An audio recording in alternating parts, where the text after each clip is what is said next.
really tired of it. And I said, I know exactly where you're coming from, but read it again because I think we can make a great statement against violence and killing them. At 95, Clint Eastwood confesses, "She was the only one who could do that to me." Clint Eastwood was born Clinton Eastwood Jr.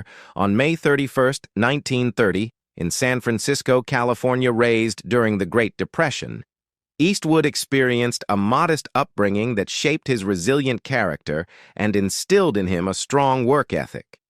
His early life was marked by frequent moves across California due to his father's work as a steel worker and migrant laborer. These formative years taught him the value of perseverance, humility, and independence, qualities that would later define both his screen persona and his real-life demeanor.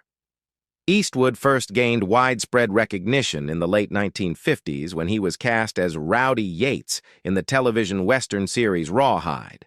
The show, which ran from 1959 to 1965, was a major hit and provided Eastwood with his first taste of fame.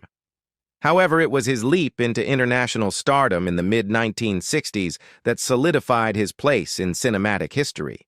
Collaborating with Italian director Sergio Leone, Eastwood starred in the groundbreaking Dollars trilogy, A Fistful of Dollars, 1964, For a Few Dollars More, 1965, and The Good, the Bad, and the Ugly, 1966.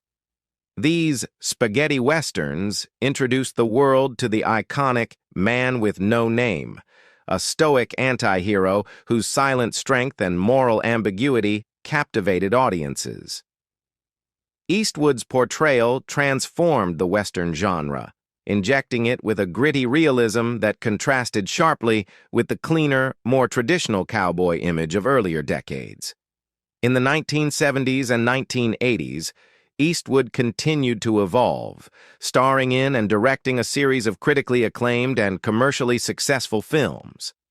He introduced another legendary character, Dirty Harry Callahan, in Dirty Harry, 1971. This hard-edged, no-nonsense San Francisco cop became synonymous with justice delivered outside the bounds of bureaucracy, a concept that resonated deeply with a generation grappling with rising crime and disillusionment with authority. The film spawned several sequels and cemented Eastwood's reputation as a tough, uncompromising action star. Beyond his acting accomplishments, Clint Eastwood developed into one of Hollywood's most respected and prolific directors. His directorial career, which began with Play Misty for Me in 1971, showcased his keen eye for storytelling and his ability to craft emotionally resonant, character-driven narratives. Films such as Unforgiven, 1992, which won Academy Awards for Best Picture and Best Director, Mystic River, 2003, Million Dollar Baby, 2004, and American Sniper, 2014, revealed a filmmaker capable of exploring the human condition with depth, sensitivity, and nuance. Unforgiven, in particular, marked a turning point. It deconstructed the myths of the Old West and offered a somber reflection on violence, morality, and redemption. Through these works, Eastwood not only reinvented himself, but also contributed significantly to the evolution of American cinema, including multiple Academy Awards, Golden Globes, and a Lifetime Achievement Award from the American Film Institute. Despite his many honors, he remains a deeply grounded individual known for his stoicism, minimalist style, and quiet sense of dignity. Off-screen, Eastwood has lived a multifaceted life. He's been a politician, serving as mayor of Carmel by the Sea, California, from 1986 to 1988, an accomplished jazz musician, a dedicated father of 8, and a passionate advocate for environmental conservation. What makes Clint Eastwood truly remarkable is his ability to continuously reinvent himself. At a time when many of his contemporaries had faded from the spotlight, Eastwood remained not only relevant but also artistically vital. Even into his 90s, he continued to act, direct, and challenge cinematic norms, with recent works like Cry Macho, 2021, demonstrating his undiminished creative spirit. He is one of the rare figures in entertainment whose contributions span generations and genres, making an indelible mark on westerns, thrillers, dramas, war films, and biopics alike. Clint Eastwood, known for his steely on-screen persona and enduring presence in Hollywood, also garnered widespread attention for his colorful and complex personal life, particularly his numerous romantic relationships over the decades. Often regarded as a modern-day Casanova, Eastwood cultivated a reputation for being irresistibly charismatic and elusive in matters of the heart. Throughout his life, he has been romantically linked to a long list of women from both inside and outside the entertainment industry. Among the women he was known to have dated or had associations with are figures such as actress Anita Loest, the glamorous Mamie Van Doren, and stuntwoman and dancer Roxanne Tunis. His relationships also included celebrated journalist and food critic Gail Green, as well as French screen icon Catherine Deneuve, whose brief liaison with Eastwood was the subject of much tabloid speculation. One of Eastwood's most famous and publicized relationships was with actress Sandra Locke, but he also shared connections with women like actress and model Jill Banner, the sultry singer Keely Smith, and rising star Jamie Rose. Other names tied to Eastwood's love life include Hollywood actresses such as Inger Stevens, Joanne Harris, and Susan St. James, as well as activist Jean Seberg. He was even associated with lesser-known women such as Megan Rose, Jane, Bridget Byrne, and Christina Sandra, the latter of whom became a long-term companion in his later years. Despite his high-profile status, Eastwood often preferred to keep many of these relationships out of the public eye, adding a layer of mystery to his already enigmatic persona. On December 19, 1953, at the young age of 23, Clint Eastwood married Maggie Johnson, a model and secretary whom he had met on a blind date earlier that same year. Their union marked the beginning of a significant chapter in his life. Despite the image of a conventional marriage, their relationship was complicated by Eastwood's early success in Hollywood and the temptations that came with fame. They eventually became parents to 2 children. A son, Kyle Eastwood, born in 1968, who would go on to become a successful jazz bassist and composer, and a daughter, Allison Eastwood, born in 1972, who later pursued a career in acting and directing. However, Eastwood's extramarital affairs placed a serious strain on the marriage, and by 1984, the couple had separated after 3 decades together. Their divorce, finalized in 1984, was reportedly one of the most expensive celebrity settlements of the time, with Johnson receiving an estimated $25 to $30 million. While still legally married to Johnson, Eastwood began a significant relationship with dancer and stuntwoman Roxanne Tunis, which lasted from 1959 to 1973. Their romance was mostly kept under wraps due to Eastwood's marriage, but it led to the birth of his daughter Kimber in 1964. Kimber was raised by Tunis, and her paternity was not publicly acknowledged until many years later, when Eastwood's extended family and personal history began to draw greater media scrutiny. Despite the secrecy, this relationship played an important role in Eastwood's early private life, and was one of the first indications of his pattern of parallel romantic involvements. In 1975, Eastwood entered into one of the most publicly visible and artistically significant relationships of his life with actress Sandra Locke.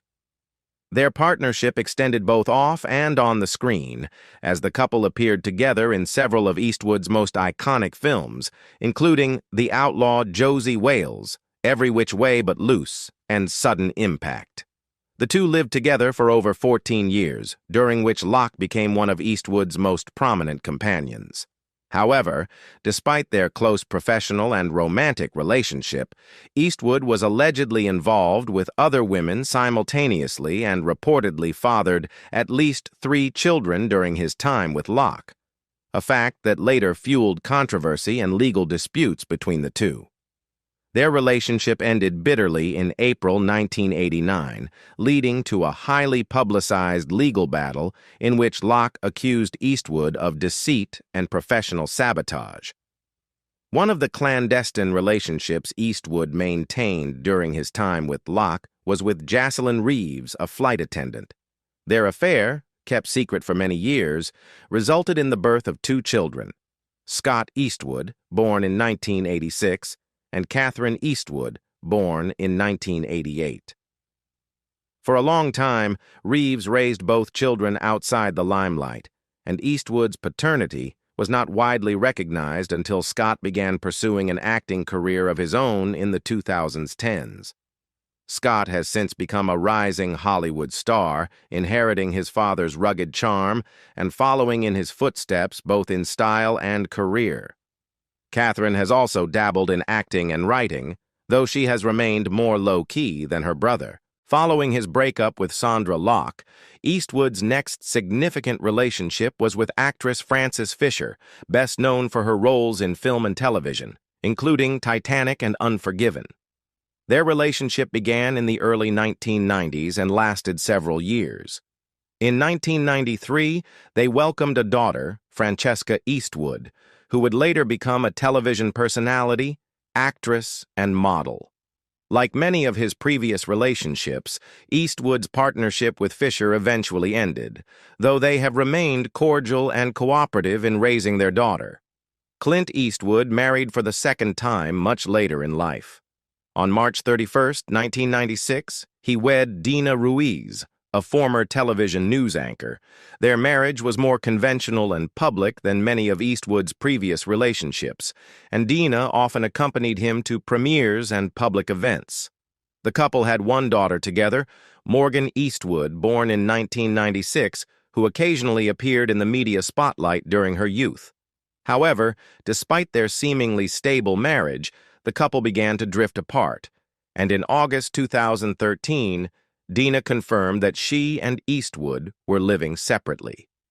Their divorce was finalized in 2014, closing yet another chapter in the actor's eventful romantic life. In total, Clint Eastwood is known to have fathered at least 8 children with 6 different women, though some reports suggest there may be more. He has generally remained discreet when it comes to discussing the full scope of his relationships and family, often choosing not to confirm specific details in interviews or public appearances. This discretion has only contributed to the mystique surrounding his personal life. Nevertheless, Eastwood has remained close to many of his children, several of whom have followed him into the entertainment industry in various capacities. Despite the complexities of his personal relationships, Eastwood's legacy as a father, partner, and Hollywood icon continues to captivate the public imagination. At 95 years old, Clint Eastwood, an icon of American cinema known for his stoic demeanor, unshakable toughness, and near-mythical status in Hollywood, offered a rare and vulnerable confession that stunned those who thought they knew the man behind the legend.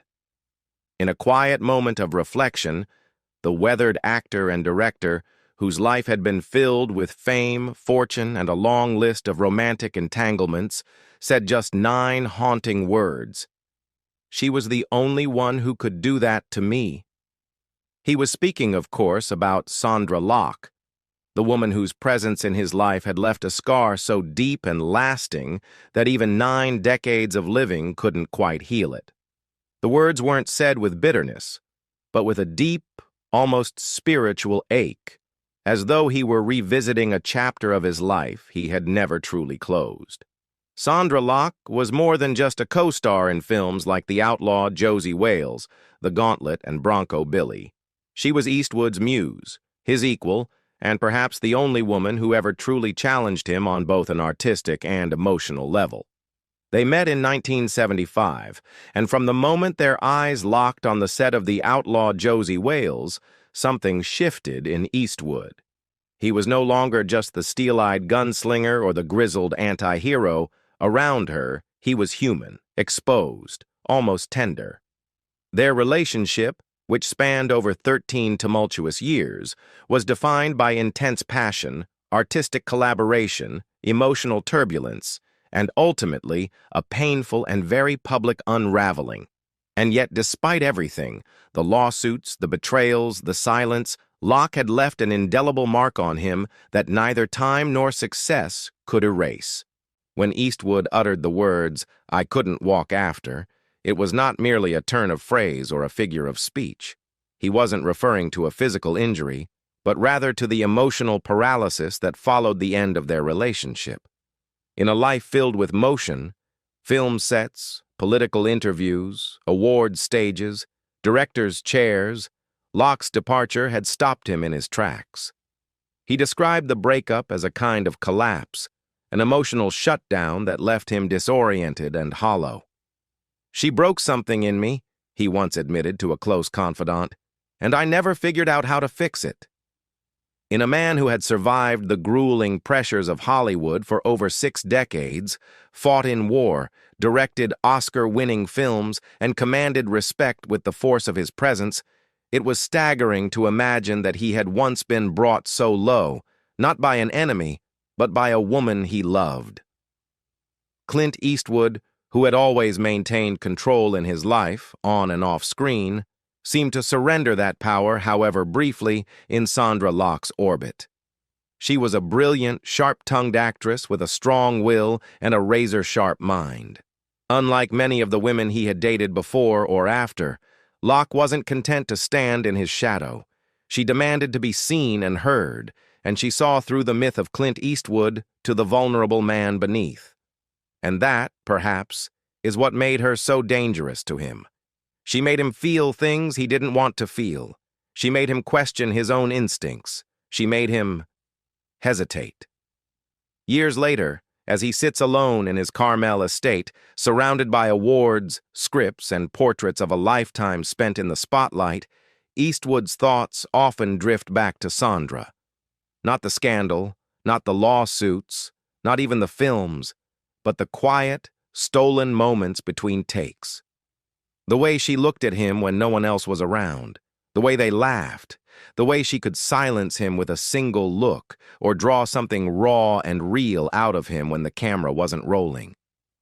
"She was the only one who could do that to me," he said again, softer this time, as though repeating it might make it less true. For a man who had lived through nearly a century of change, war, artistry, and love, Clint Eastwood's most enduring wound wasn't a bullet or betrayal. It was a woman named Sondra Locke, and even at 95, he still carried her memory like a hidden photograph in the pocket of his heart, worn around the edges but never discarded.